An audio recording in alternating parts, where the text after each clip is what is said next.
Hello and welcome back to another tutorial. Like always, you don't watch a tutorial for an intro, you know why you're here, you know what you want to learn, so let's dive straight into using the ReplayMod. Now there are many videos online about how to use this mod, but there are still things I had to learn on the fly. I'm going to try and cover the things that I learned through trial and error, and this will hopefully help all of you. I'll be breaking it up into 3 sections: recording, editing and rendering, and then small tips and tricks that I think will be useful to know. When you open Minecraft with the replay mod added, you'll see this button. This is where you can access your replay files. And if you've never recorded, it should be empty, but you can see I have a few files sitting here. Pro tip: rename your files. I'm very bad at remembering to do this, and I'll be the first to tell you it hurts. At the very least, rename your first and last recordings from a project. We'll get to the rest of this interface soon, but let's boot up a world and get a recording going. Before loading, you want to pay attention to this checkbox. It should be marked already, but what it does is automatically start recording when you load a world. If you're absent-minded like me, leave this on. You can always delete an unnecessary file after, but it's much harder to redo everything, especially in survival.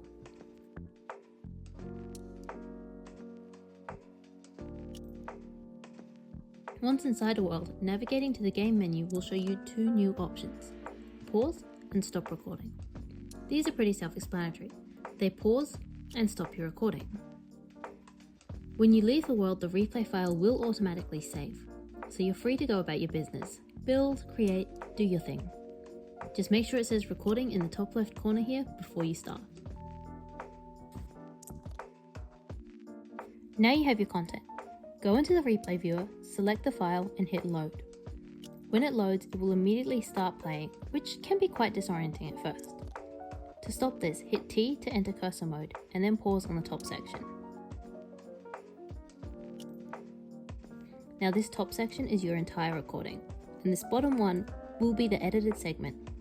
The speed bar affects how fast you play the full footage only. It will not affect the final product.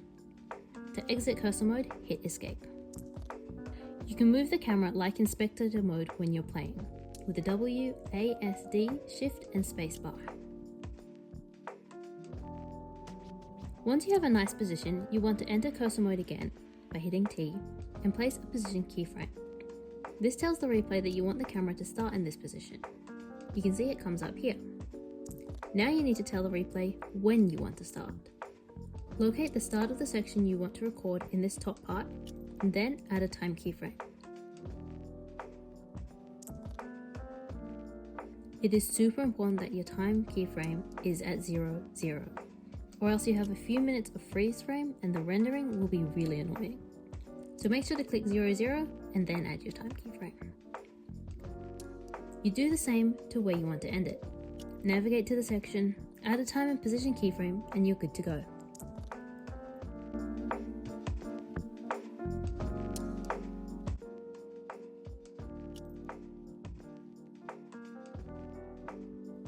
To speed up or slow down a recording, you want to manipulate the time keyframes.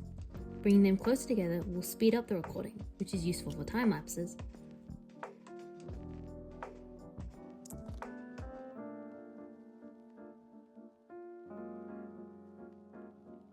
While separating them will slow it down, which is amazing for action shots.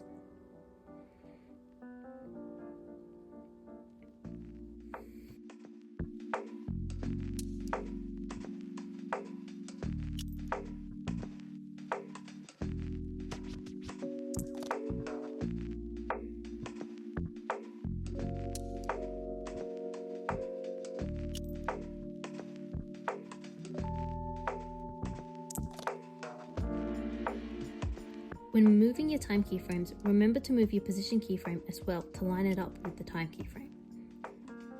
The zoom buttons are your best friend here for accuracy.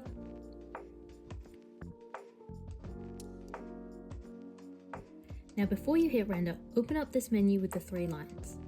This will not only show you your keybinds, but also have a few things you may want to change. For now, open ReplayMod settings. For simple recordings, the only one you'll want to change is show chat. For most circumstances, you will want this turned off. Hit done and T to exit the menu. And now you can render. If you don't have an FmpEG installed, you will first need to do that. Now I'm on a MacBook, which made it difficult, but I'll link the tutorial I followed in the description.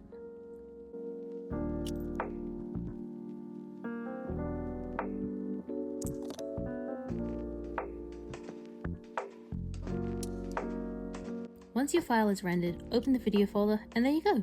Simple.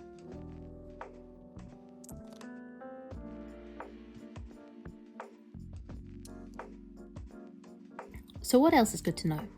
Well, sometimes your worlds can be quite large, and since the camera opens at spawn, finding you or your builds is difficult. To spectate a player, press B and then select your player. This will immediately jump you to your perspective. Left shift will restore third-party spectating again. This feature not only allows you to quickly find yourself in a world, but also to record from your perspective. However, as you can see, inventory bar and items are not shown.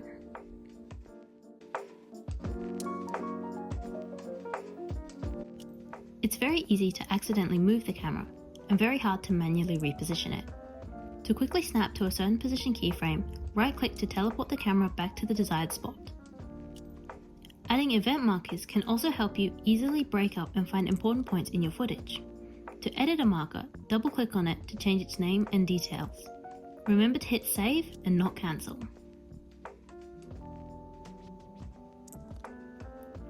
And that's the basics of ReplayMod. Hopefully you found this helpful and not too information heavy. I'll include timestamps in the description if you want to revisit certain sections. If you found this helpful, please leave a like and subscribe. If you still have questions, leave a comment and I'll try my best to answer. Have a great rest of your day and I'll catch you in the next video.